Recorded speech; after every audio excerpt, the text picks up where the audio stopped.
بسم الله الرحمن الرحيم، والحمد لله رب العالمين، وصلى الله على محمد وآله الطيبين الطاهرين. السلام عليكم ورحمة الله وبركاته. أحييكم تحية طيبة وأقدم لكم من قناة الرابعة حلقة جديدة من برنامج كنوز السيرة والآل. كنا قد تطرقنا إلى قضية إنشاء العلوم الطبيعية من لدن أهل البيت، واليوم سوف نفصل في ذلك. كنا قد تطرقنا عنوانيا، وضعنا عنوانا لهذه المادة ولم نفصل فيها، واليوم نريد أن نضع تفاصيل لكي تدرك الناس، لأنها تتساءل أحيانا عن أن هذا التطور وهذا التقدم وتلك الحضارة وتلك الكنوز هل هي في المجال المعرفي الديني والأدبي والثقافي، أم أنها تطورت لتشمل الجانب الطبيعي وحتى الصناعي؟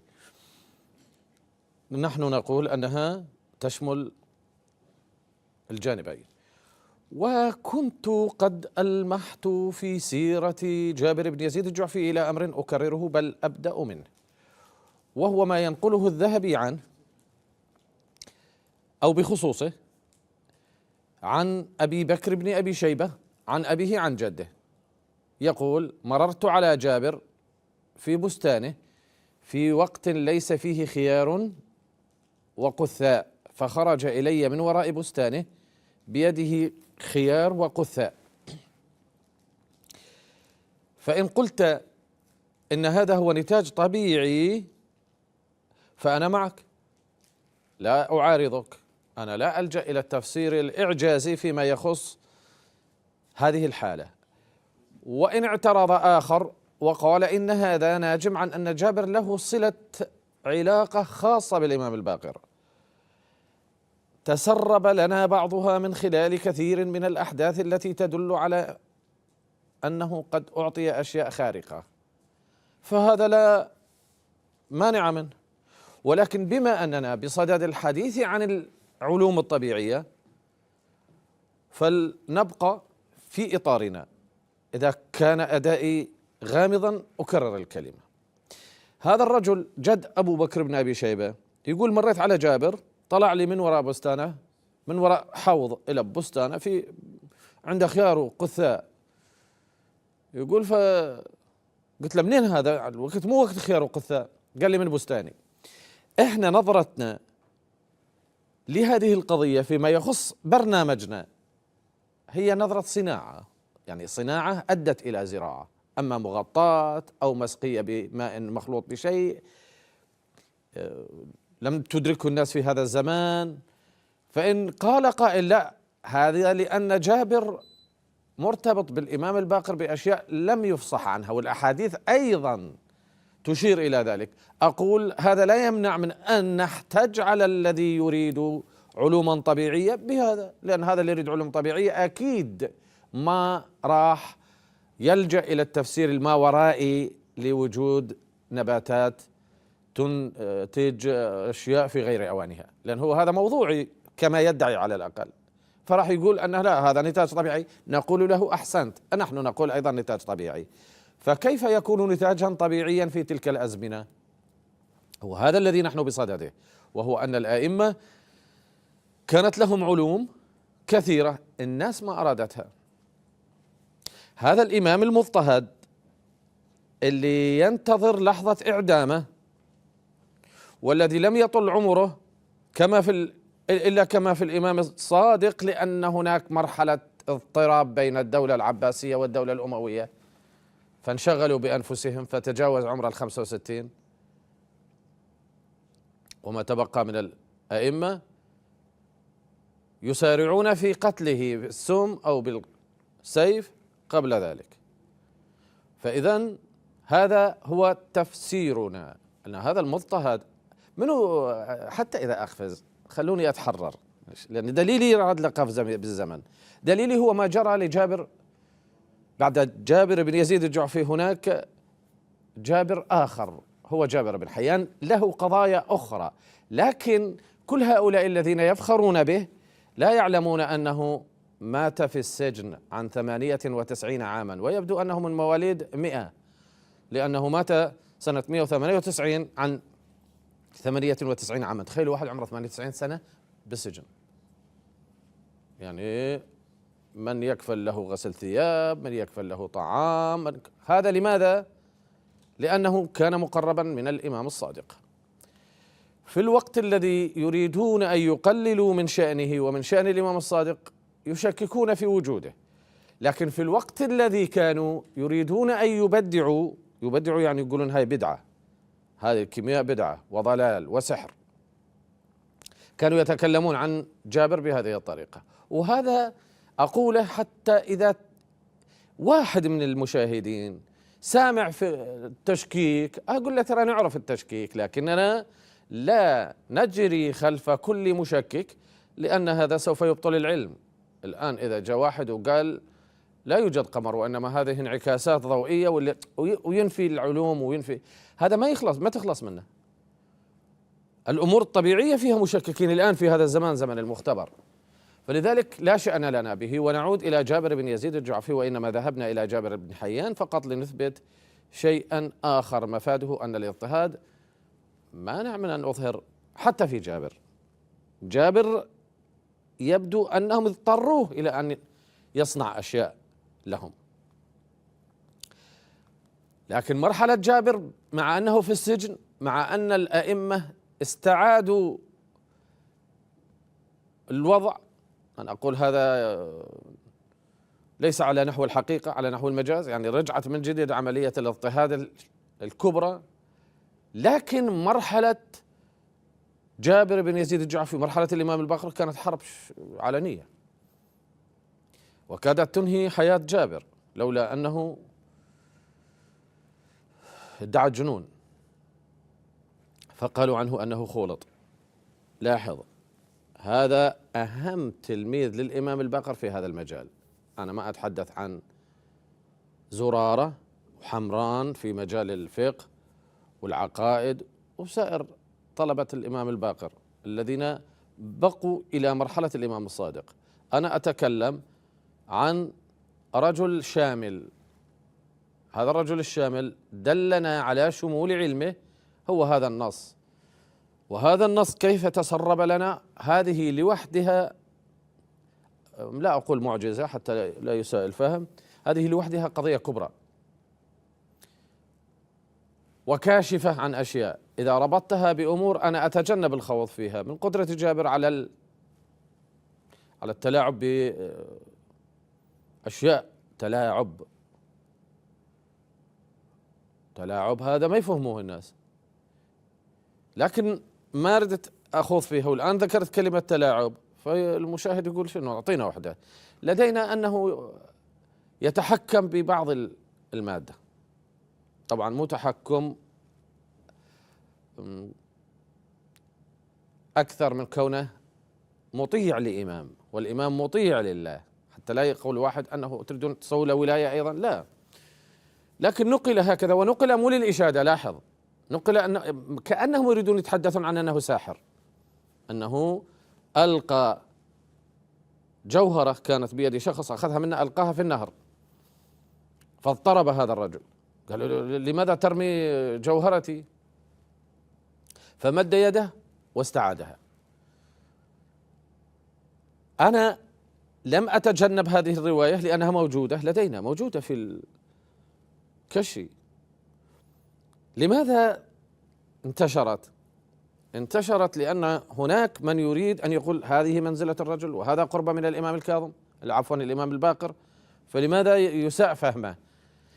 لم يلتفتوا إلى شيء، إلى أنه هو تعمد أن يساء فهمه، هو تعمد أن يساء فهمه لكي يلهي الأمويين عن مطاردته، يساء فهمه حتى في المجال العقلي فيما بعد، أنه يمر على الأطفال فيقول منصور بالجمهور اللي ذكرناها أمير غير مأمور، ذكرناها في مجال الاضطهاد، في مجال، الآن احنا في مجال هو أدى إلى فعل في العلوم الطبيعية، ويأتي شخص ويقول أنه قيل فيه. احنا تكلمنا في الماضي، تكلمنا إلى حد أني كلش متردد أن أرجع أقول أن سفيان الثوري يقول لشعبة بن الحجاج إذا وقعت في جابر سأقع فيك، يعني لا أحد كان يقع في جابر دينيا.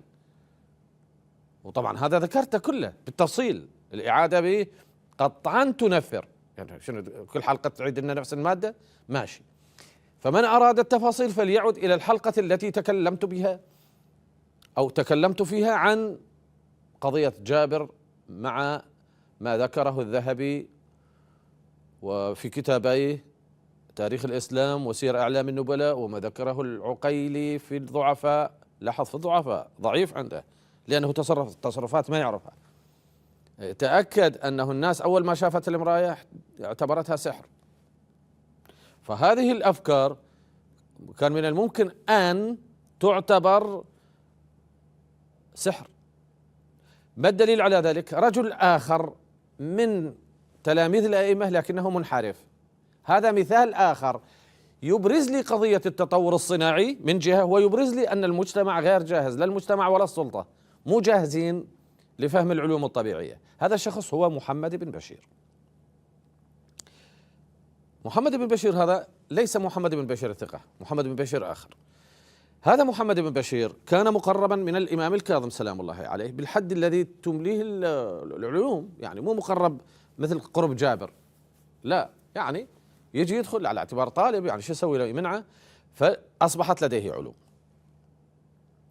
هذه العلوم التي لديه قادته إلى الموت، قتل، لكن قتل غير مأسوف عليه،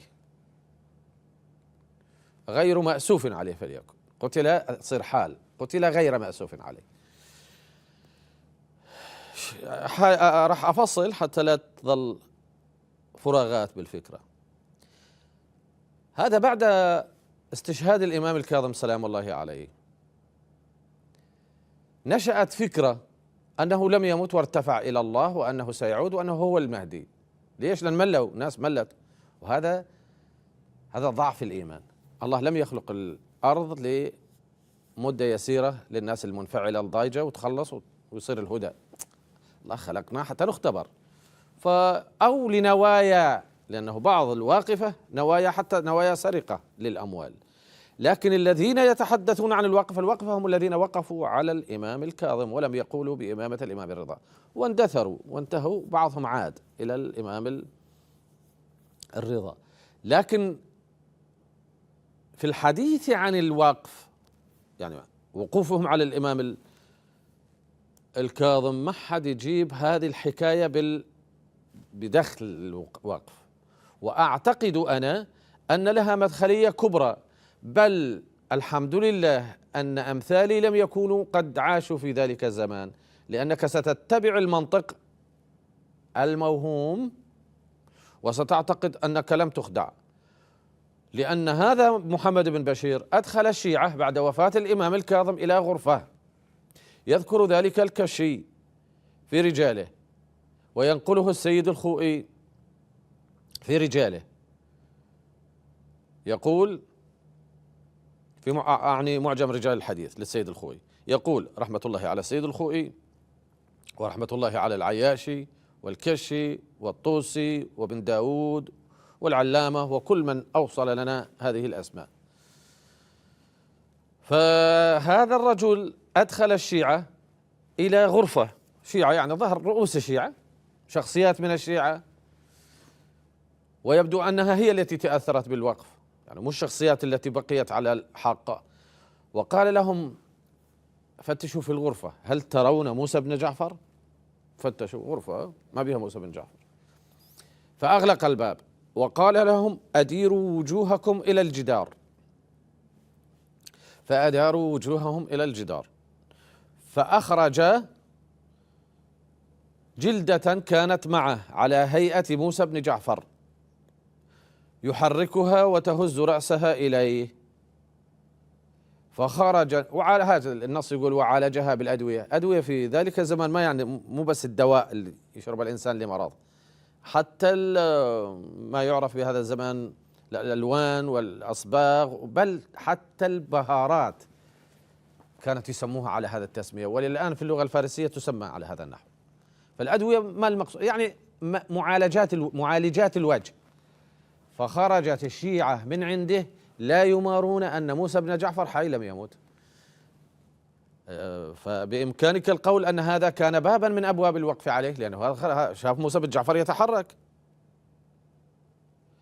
ومن باب آخر أن هذا في حقيقة الأمر عالم ليس عالما دينيا ولكنه عالم بالحركة، بالآلة، بما يعرف الآن روبوت.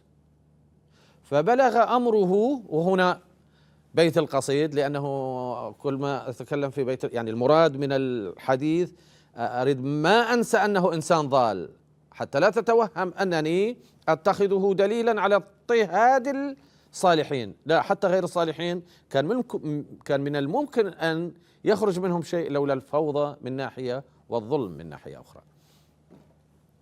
فبعث إليه السلطان. واضح أن السلطان هو يعني مرحلة ما بعد موت الإمام الكاظم، واضح أنه هارون، ما قايل النص من هو السلطان. فبعث إليه السلطان بعد أن سمع بأمره وأراد منه أن يعمل له أشياء كتلك التي يعملها، فعمل له آلة تسقي الزرع من غير تدخل الإنسان. لاحظ هذا الكلام صار لأكثر من 1000 سنة، مخيف هذا الكلام. من بدلاء يحركها الزئبق، هذا النص. توقف عند النص وأشرح. دلاء يحركها الزئبق، نعلم أن الزئبق عندما يسخن يتمدد، ومنه حتى المحارير. هذا المحرار هو عملية سخونة الزئبق فيرتفع فيعطينا إشارة الحرارة كم. جيد. فبعث إليه فعمل له هذه الآلة تسقي الزرع بتقدم الدلاء. كيف؟ هل كان هذا الدل على قاعدة مثبتة فوق الزئبق؟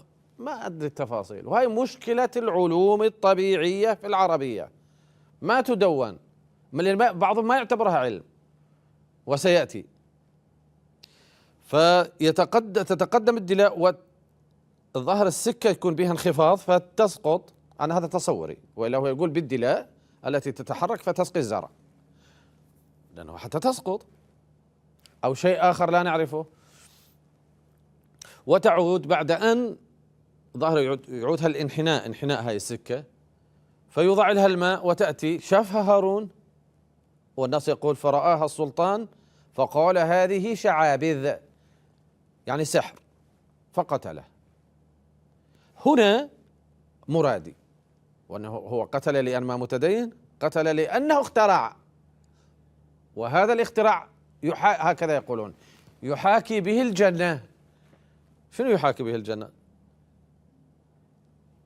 دلاء تتحرك نتيجة الزئبق وتسقي. قتل، أنا أقول لك غير مأسوف عليه من ناحية أنه ضال مضل، لكن من ناحية أنه مخترع كان لهذه الأمور أن تسوى. في أثناء طرحي هذا قلت كلمة، وهي أنهم ما كانوا يعتبروا ذلك علما، فلأستدل عليها الآن. يقول السكاك البلاغي المعروف، يقول أنه تقريبا إلى عمر 40 كان يشتغل يسوي قفال، جمع قفل. يقول فسويت قفل جيد وأخذت للوالي، واعتقدت أنه سوف يعجب به. لا تشوف الصناعة الحالية التي يسهل فيها صناعة قفل، أنت تتحدث قبل مئات السنين نفس سبك المعدن كان إنجاز.